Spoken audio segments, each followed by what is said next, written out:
అందరికీ నమస్కారం. నా పేరు సాయిల్ మాస్టర్. ముసర దగ్గర తిమ్మాపూర్ వర్ణి మండల్లో ధ్యానము ద్వారా ఆరోగ్యము, ధ్యానం ద్వారా ఆనందం అని పితామహ పత్రిజీ అవకాశాన్ని కల్పించిన పితామహ పత్రిజీ గట్టిగా క్లాప్స్ కొడదాం. మనమందరం ఇలా కలుసుకున్నామంటే ఎప్పుడు కలుసుకుంటాము? కలిస్తే కందులన్నా కలుస్తాం, లేకుంటే పెళ్ళిళ్ళన్నా కలుస్తాం, అంతే. ఆ ప్రేమలు ఎట్లుంటాయి ఇక మనకు తెలుసు, వీళ్ళు ఎప్పుడు పోతారో అన్నట్టు ఉంటాయి.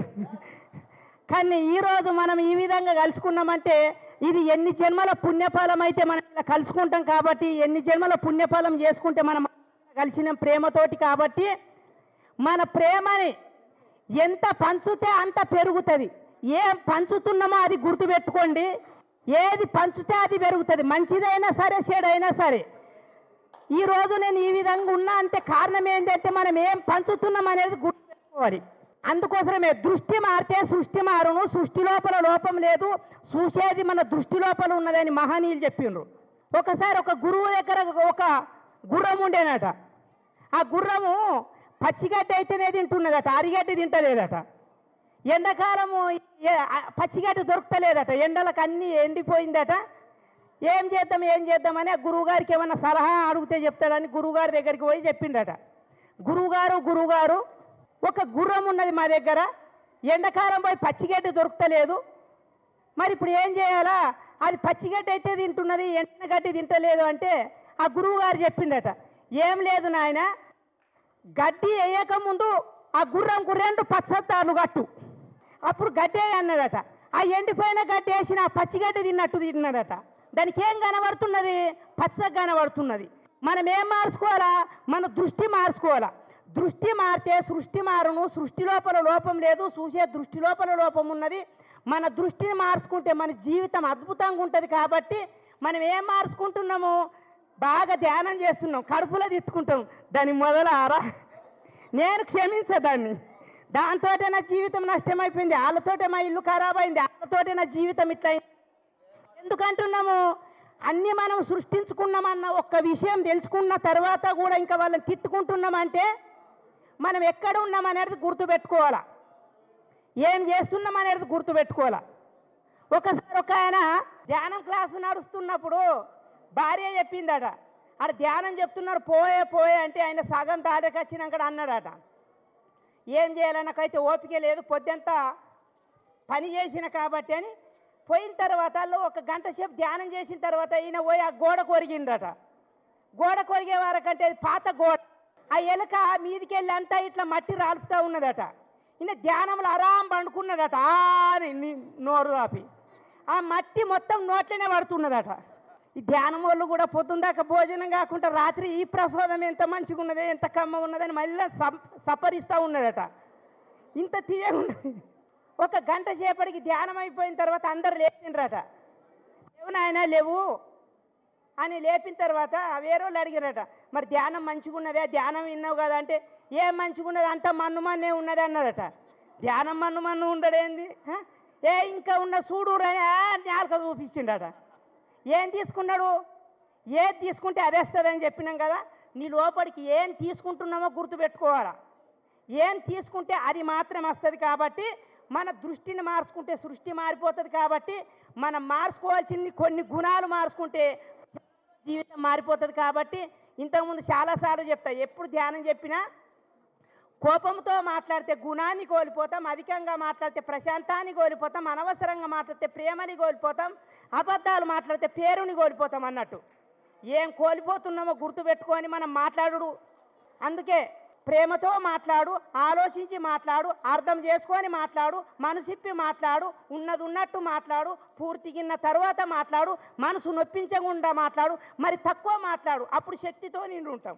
ఇంకొక మాట చెప్పిండు, కోపంలో సమాధానం చెప్పొద్దు, సంతోషంలో వాగ్దానం చేయొద్దు, ఒత్తిడిలో నిర్ణయం తీసుకోవద్దు, అవసరం లేని చోట అబద్ధం చెప్పొద్దు అని చెప్పిండు. 100కి అబద్ధం నిజంతో సమానం. అవసరం లేకున్నా సృష్టించుకుంటే అబద్ధాలు ఆడతాం. ఫోన్ ఇచ్చింది అనుకో, లేడని చెప్పు, అది అంత అవసరం ఉండదు, అలా సృష్టించుకుంటాం. నాకు 5 నిమిషాలు ఇచ్చురా, 5 నిమిషాలే చెప్తా. ఎందుకు చెప్తున్నా అంటే మనము ఏం మార్చుకుంటున్నాము? ఏదైతే అవసరం లేదో అది మనం తీసుకుంటున్నాం అన్నట్టు. అవసరం ఉన్న తీసుకుంటలేము, అవసరం లేనిది తీసుకొని అలా మనం అలా నష్టపోతూ మళ్ళా బాధపడుతూ ఉంటాం. భగవంతుడు దేవుడు మనకు ఇంత చక్కని 2 కళ్ళు ఇచ్చిండు. దేవుడు ఈ కళ్ళు ఇచ్చిండు. ఈ కళ్ళు ఇచ్చినట్టు పెరిగినట్టు ఈ కళ్ళు ఎంటికలు పెరిగితే కనబడుతుండేనా? మేడం మంచుకున్నారా అంటే ఇట్లా పట్టి సార్ నువ్వు అని ఇట్లా పడేస్తుండ్రి. దేవుడు ఎవి పెంచాలో ఎవి పెంచద్దో ఎవి ఎప్పుడు ఇవ్వాలో దేవుడు ఇన్ని దేవుడికి మనం ఏమన్నా ఇస్తే ఏమి ఇయ్యనందుకున్నదే మనకు.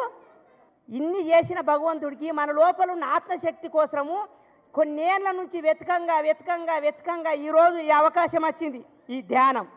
అప్పటికి ఒకప్పుడు అంటుండ్రు ఋషులు మునులు సంతులు యోగులు మన పెద్దలు కూడా అంటుండ్రు, ఏమన్నా వస్తువులు మర్చిపోతే ఏమంటారు, ధ్యానం చేసుకోనానా ఏడబెట్టినవు నువ్వు ధ్యానం చేయి అంటుండ్రు. ఆ ధ్యానమే ఈ ధ్యానం అనేది మనం మర్చిపోయినాం. ఇప్పుడు మనకు తెలుసు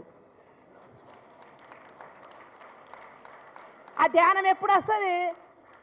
మనకు దొరకని వస్తువులకైనా ఎప్పుడైనా ప్రశాంతంగా ఉండాలా, ఏకాగ్రత కావాలా అనుకుంటే శ్వాస మీద ధ్యాస పెడితే అయిపోతుంది. అందుకోసమే శ్వాస మీద ధ్యాస లేదు, నాకు ధ్యానం కుదురుతలేదు, నాకు ఏం కనబడతలేవు అంటే శ్వాస మీద ధ్యాస పెడితే శ్వాస మీద ధ్యాస ఉంటుంది. డాక్టర్ దగ్గర ఒక వ్యక్తి పోయిందట, మా అమ్మకు బాగా దగ్గు తగిలింది సార్ అంటే ఒక మందు సీసి ఇచ్చిందట. మంచిగా ఊపిపోయిన ఆయన అట్లనే పోయకు లేకుంటే అడుక్కు గడ్డగట్టుకపోయింది ఊపిపోయి అన్నాడట. ఆయనకు అర్థం కాలేదట. వచ్చినాక ఆ ముసలామెకు పట్టి ఇట్లా ఊపి ఉన్నామే ఊసిపోయిందట. సీసను ఊపమంటే ఆయన మనిషిని ఊపిండట. మనం అన్నీ వింటాం, కరెక్ట్ చేయం కదా. రిజల్ట్ అనేది మనకు వచ్చే రిజల్ట్ రాలేక అక్కడ తెలుసుకోలేకపోతాం. కాబట్టి ఏం లేదు, ఒక 3 గంటల ధ్యానము. చాలామంది అంటే 3 గంటలు ధ్యానం చేస్తే కూడా మరి నాకు అనుకున్నంత రిజల్ట్ రాకొచ్చింది అని ఈ మాటలు కూడా వింటున్నాం. ఎందుకు తెలుసా? పున్నమామాసకు చేస్తున్నా, యాదికి వచ్చినప్పుడు చేస్తున్నా, ఆదివారం చేస్తున్నా, గానం పట్టినప్పుడే చేస్తున్నా అంటే ఎట్లే చింతపండు కలిపినట్టు అవుతుంది.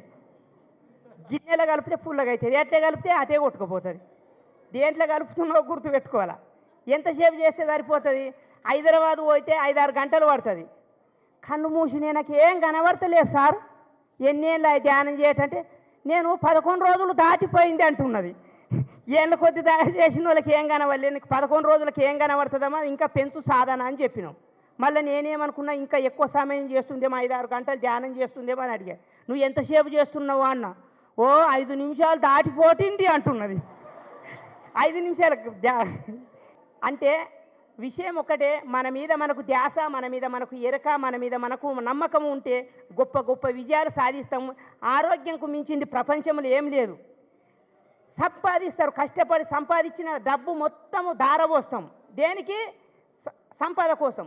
మళ్ళా సంపద అంతా మన ఆరోగ్యం కోసం పోసుకుంటాం. ఫస్ట్ నువ్వు ఆరోగ్యాన్ని చూసుకో, ఏం తినాలనో తెలుసుకో, ఎక్కడ తినాలనో తెలుసుకో. ఏడ పోయితే ఆడ తినుకుంటా ఇట్లా వచ్చే అంటే కొంచెం తినుడు తగ్గించుకొని తెలుసుకొని తినండి. ఒక బాబు చెప్పిండట, బిడ్డ ఎక్కడ తినకు నాయన, ఎక్కడ పోయితే అక్కడ తినకు, బయట ఫుడ్ అసలే తినకు అన్నాడట. ఏమన్నాడు? ఎక్కడ పోయితే అక్కడ తినకు, బయట ఫుడ్ అసలే తినకు అన్నాడట. ఈయనకు బాగా గుర్తయిందట.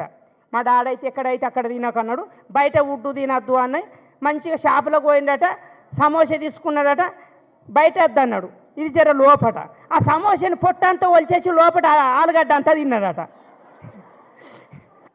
అది తిననట మరి ఏం తింటున్నారో తెలుసుకోరు. కాబట్టి మళ్ళా దేవుడు కూడా గొప్పవాడే, దేవుడు కూడా ఎంత మంచోడో అనుకున్నాం. కానీ పనులు అవుతున్నాయంటే ఎంటికెళ్ళి ఇస్తే పనులు అవుతాయి.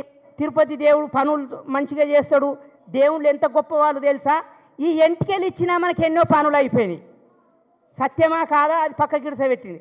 అంటే ఈ పనికి వాసిన ఎంటికెళ్ళిచ్చి లెక్కలేని కోరికలు కోరుకుంటాము. ఒకవేళ ఆ దేవుడు నువ్వు గుండు గీసుకుంటే జీవితంలో నీకు ఎంటికెలు మొలయిరంటే ఓడిస్తుండేనా? ఇయ్యకుండే. పోని అవే ఎంటికలు దేవుడు ఎంత గొప్పవాడు స్వీకరిస్తుండే. అవే ఎంటికలు మన చుట్టాల దగ్గరికి పోయి, దోస్తుల దగ్గరికి పోయి పొడుగ్గుండేనే మనిషికి నీ తీసుకొని రే కొత్త పేలకలు కట్టిస్తామంటే వాళ్ళు నీ ఎంటికలు ఓరి నేను చేసుకోవాలంటారు. మరి దేవుడు ఎంత గొప్పవాడు. ఒక కాలో చేత ఇస్తామన్నారు, ఊసిపోతామని ఇయ్యరు. ఏకాంతే సుఖమాయతం పరాతరే చేత సుమదీయతం. ఒకటి మనసు, రెండవది సమయం. ఈ రెండు ఏదన్నా ఇచ్చేది ఉన్నది భూమి మీద అంటే ఒకటి మనసు. మన మనసుతోటి ఇప్పుడు కళ్ళు మూసుకున్నాం అనుకో, అపారమైన శక్తి, ప్రపంచం గురించి జ్ఞానము, సర్వం సత్యం మన అంతరంగంలో మనము మునిగిపోతాం. ఒకటి మనసు. ఈ మనసు ఇద్దామంటే మన మనసు ఎట్లుంటుంది? కళ్ళు ముయ్యంగానే ఓం పూర్ణమద పూర్ణమిదం పూర్ణాత్ పూర్ణముదచ్యతే పోరి పొంగిపోగిలిన పొయ్యి మీద ఛాయ పెట్టిన ఛాయకాడు ఉంటే నీకు ఎప్పుడైనా దేవుడు కనబడతాడా? అది పొంగిపోతే పొంగిపోయి మళ్ళీ 10 రూపాయలు తెచ్చిపెట్టు. తులసి శ్రీ సఖీ నీ పుణ్యదే నమస్తే నారద అంతే నమో నారాయణ ప్రియ పోరి కుక్క దొరగిల్లనే గేటే లేవు. ఇంకా కుక్క కాడు ఉంటే నీకు దేవుడు కనబడతాడా? నిన్ను నువ్వు చూసుకో అని చెప్పిండు. నేను ఎవరిని, ఎక్కడి నుండి వచ్చినా, సృష్టికి నాకు సంబంధం ఏంది, సృష్టిలో ఉన్నదేంది, నా లోపల లేనిదేంది, హాయిగా కూసో హాయిగా కూసో హాయిగా కూసో. కూసున్నప్పుడు నిన్ను నువ్వు ప్రేమించుకో.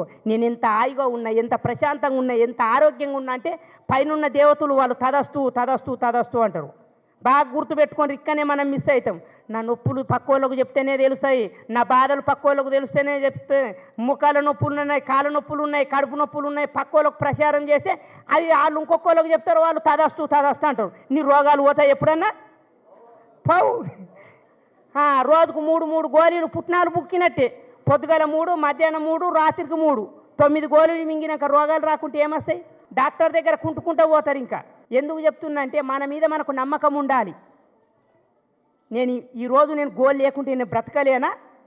నిన్ను నువ్వు నమ్ముకో. ముందే అనుకుంటాం పోయిన దగ్గర గోళీలు దొరుకుతాయో దొరకయో, నాకు గ్యాస్ ప్రాబ్లం ఉన్నది, కడుపు నొప్పి ఉన్నది, ఇంకేమో ప్రాబ్లం ఉన్నది. ప్యాకెట్లలో పెట్టుకోగానే లోపల ఉన్న మనసుకు ఆత్మకి ఏం తెలిసిపోతుంది? తీసుకున్నావు గోళీలు, రా నేను రెడీ ఉన్నా రా. ఇక నాకు గ్యాస్ ప్రాబ్లమే ప్యాకెట్ ముందే. ఎందుకు అంటుందంటే ఫస్ట్ నిన్ను నువ్వు నమ్ముకో, నిన్ను నువ్వు ప్రేమించుకొని ఆ విధంగా చేద్దాం. చాలా పెద్దవాళ్ళు ఉన్నారు, అందరికీ అవకాశం ఇద్దాం. కాబట్టి ఇంత చక్కని జ్ఞానం కాబట్టి భక్తి మీద ఉండాలి ఇష్టం. మాంసం తింటే నష్టం, మార్చుకోవాలి మన సిస్టం, మార్చుకోకుంటే నష్టం. భగవంతుడు తీర్చడం మన కష్టం. మన మీద మనకు ప్రేమ తత్వం, ప్రేమ ఎప్పుడైతే అపారమైంది ఉంటుందో అప్పుడు ఆ విధంగా మనం లోపలికి పోతాం. ప్రేమనిచ్చేది అమ్మ, ఆతనిచ్చేది బొమ్మ, నీడనిచ్చేది కొమ్మ, ధ్యానమే ముద్దు గుమ్మ. సూర్యుడిని కప్పేది మబ్బు, సూర్యుడిని కప్పేది మబ్బు, మురికిని తొలిగేది సబ్బు, మనిషిని కప్పేది డబ్బు, ధ్యానం అయితే పోతుంది జబ్బు. ఈ నవనాథ సిద్ధేశ్వరి యొక్క కళ, ఇంతమంది యొక్క శ్రమ, ప్రతి ఒక్క వ్యక్తి ఒక రూపాయి చారణ ఎంతనో పడ్డది.